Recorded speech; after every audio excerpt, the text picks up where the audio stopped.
kelompok 1 akan menjelaskan materi bab 6, yaitu dampak penjajahan bangsa Eropa bagi Indonesia, lahirnya pergerakan nasional, dan lahirnya Sumpah Pemuda.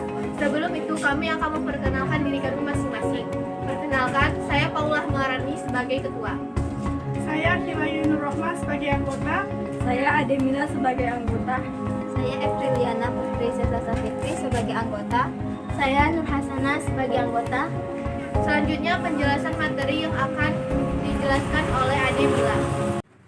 Saya akan menjelaskan berbagai kebijakan pemerintah kolonial yang memicu perlawanan lokal. 1. Kebijakan Portugis. Sejak menguasai Malaka pada tahun 1511, Portugis bermaksud memonopoli perdagangan di Nusantara. Kehadiran Portugis membawa dua pengaruh besar terhadap Nusantara, yaitu dalam bentuk monopoli perdagangan rempah-rempah dan penyebaran agama Kristen. 2. Kebijakan VOC dan pemerintah kolonial Belanda. Poin A. Monopoli perdagangan rempah-rempah. Dengan monopoli, harga dan jumlah produk petani seperti rempah-rempah ditentukan oleh VOC. Monopoli perdagangan merugikan rakyat Indonesia terutama di Maluku. Poin B. Campur tangan terhadap masalah internal kerajaan. Intervensi itu umumnya terjadi ketika terjadi perebutan takhta di dalam istana. Campur tangan VOC juga tampak dalam hal pengangkatan pejabat-pejabat keraton seperti patih ataupun penentuan kebijakan ekonomi politik di kerajaan. Poin C. Ekspansi wilayah demi melancarkan kebijakan pintu terbuka. Sejak kebijakan pintu terbuka diberlakukan pada tahun 1870, Belanda gencar melakukan ekspansi ke wilayah-wilayah kerajaan yang sebelumnya independen. Ekspansi itu dimaksudkan untuk dijadikan lahan bagi perkebunan-perkebunan besar swasta asing serta memudahkan eksploitasi bahan-bahan mineral. Poin D. Arogansi Belanda terhadap kerajaan pribumi. Perang terhadap Belanda juga dilancarkan karena arogansi serta kesewenang-wenangan Belanda terhadap bangsawan dan raja-raja pribumi. Adat istiadat, kebiasaan, aturan, serta privilege mereka tidak dihormati oleh Belanda. Hal itu misalnya ikut melatar belakangi perang di Ponegoro dan perlawanan kerajaan-kerajaan di Bali. Poin E. Adanya praktik diskriminasi terhadap penduduk pribumi. Pada masa kolonial, penduduk Indonesia digolong-golongkan atas dasar ras, dari yang paling tinggi status sosial dan kedudukannya yaitu orang Eropa sampai yang paling rendah yaitu penduduk pribumi. Golongan pribumi dibedakan berdasarkan aspek keturunan, pekerjaan, dan pendidikan. Golongan bangsawan merupakan golongan tertinggi. Di bawah mereka adalah rakyat biasa. Rakyat biasa adalah golongan yang paling menderita dalam sistem sosial ini. Selain itu, kuli untuk perkebunan swasta asing dan tenaga untuk kerja paksa berasal dari golongan-golongan ini. Poin F. Penderitaan rakyat akibat sistem tanam paksa, kebijakan pintu terbuka, serta politik etis. Rakyat Indonesia adalah rakyat yang paling menderita. Mereka lah yang paling merasakan dampak negatif dari berbagai sistem dan kebijakan Belanda yang sewenang-wenang serta tak berperi kemanusiaan itu. Monopoli perdagangan, pajak, tanam paksa, kebijakan pintu terbuka, dan politik etis. Selanjutnya, materi kedua akan disampaikan oleh Nur Hasanah. Selanjutnya, perlawanan terhadap kolonial sebelum lahirnya kebangsaan nasional. Terdapat ciri-ciri khusus pada saat perlawanan yang terjadi sebelum adanya kesadaran nasional. Ciri-ciri tersebut: 1. Bersifat lokal. Bersifat lokal ini pada saat itu perlawanan yang dilakukan masih bersifat lokal. Misalnya suatu kerajaan itu memiliki masalah dan masalah itu diselesaikan sendiri oleh kerajaan tersebut.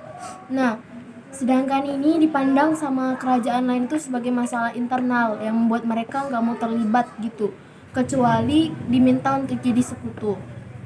Yang kedua, bergantung pada pimpinan karismatik.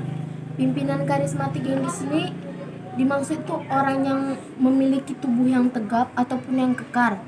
Dia diandalkan oleh rakyat karena kekuatannya itu. Nah, jika seorang pemimpin itu meninggal ataupun tertangkap, dia itu perangnya itu pun berakhir, maka rakyatnya itu juga terpecah belah.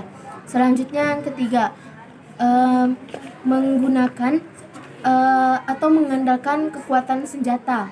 Mengandalkan kekuatan senjata ini mereka pada rakyat Indonesia itu menggunakan senjata tradisional seperti bambu runcing, keris ataupun pedang. Yang ketiga, mudah dipecah belah. Rakyat pada saat itu memiliki kepatuhan terhadap pimpinan dan ketiadaan fahaman terhadap sesuatu. Nah, karena itu membuat rakyat jadi mudah untuk dipengaruhi oleh Belanda. Selanjutnya, perlawanan terhadap Portugis. 1. Ada perlawanan terhadap Kesultanan Ternate. Intervensi atau campur tangan terhadap urusan internal Kesultanan Ternate serta penyebaran agama Katolik membuat rakyat Ternate melakukan penyerangan.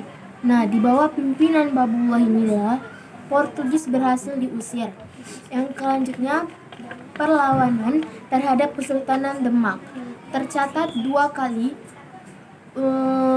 serangan yang dilakukan Demak terhadap sekutu di wilayah Malaka. Yang ketiga, perlawanan Kesultanan Aceh. Para pedagang yang semulanya berada di Malaka kini pindah ke Aceh. Nah, berkat kehadiran para pedagang itu membuat Aceh makmur dan subur serta kemajuannya itu pesat. Nah, mengetahui keadaan tersebut, Portugis pun melakukan penyerangan.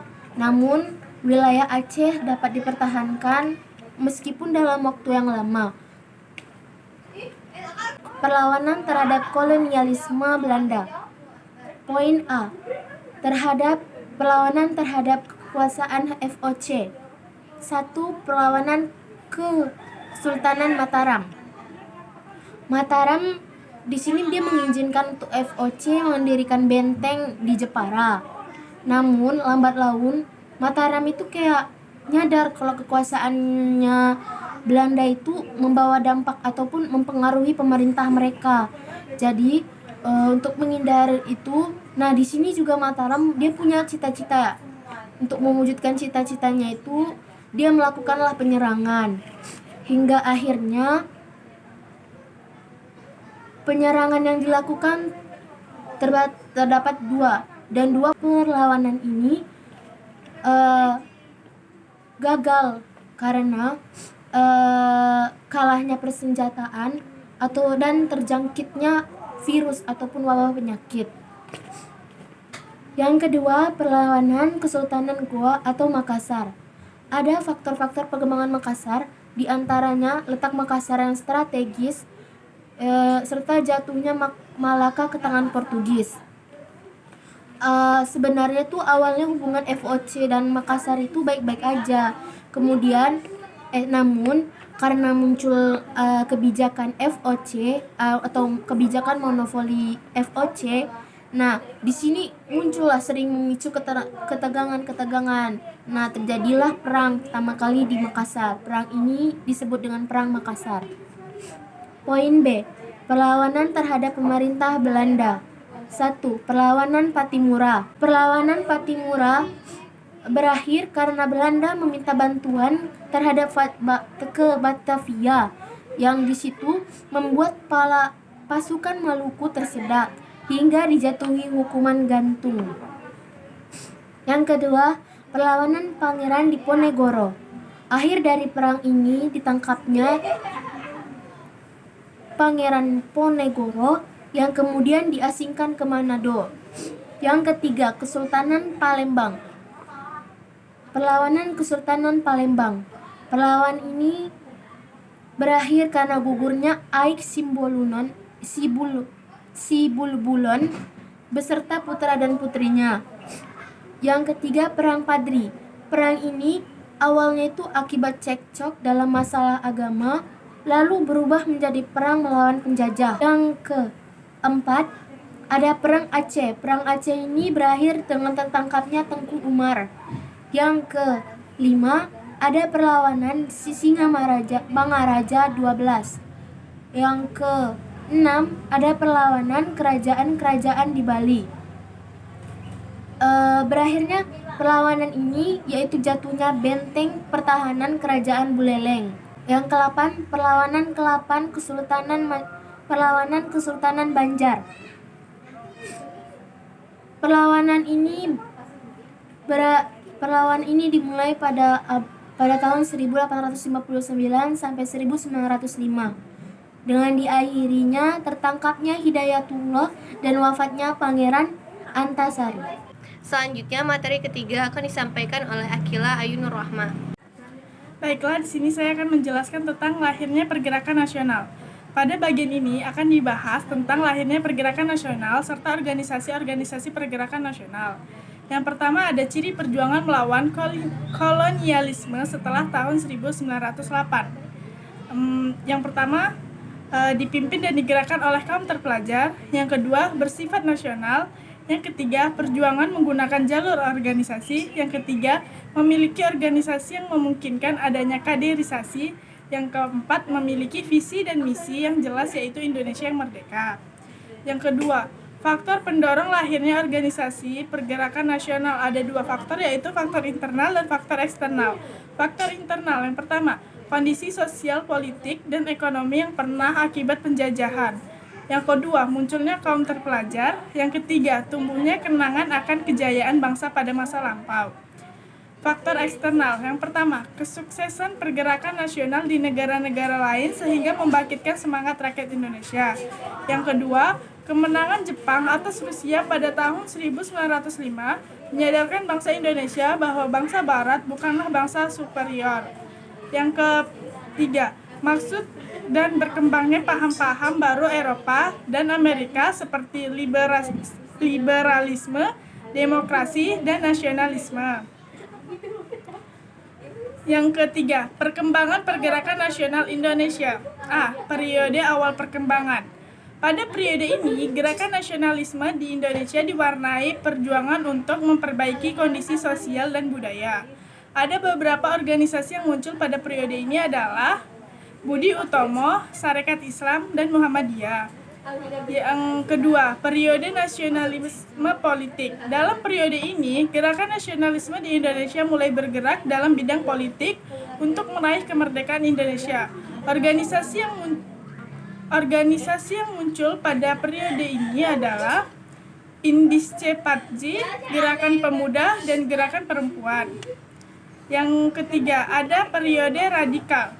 Periode radikal adalah masa di mana organisasi-organisasi pergerakan menolak, bekerja sama atau bersikap non-kooperatif dengan pemerintah kolonial Belanda dan secara menuntut kemerdekaan.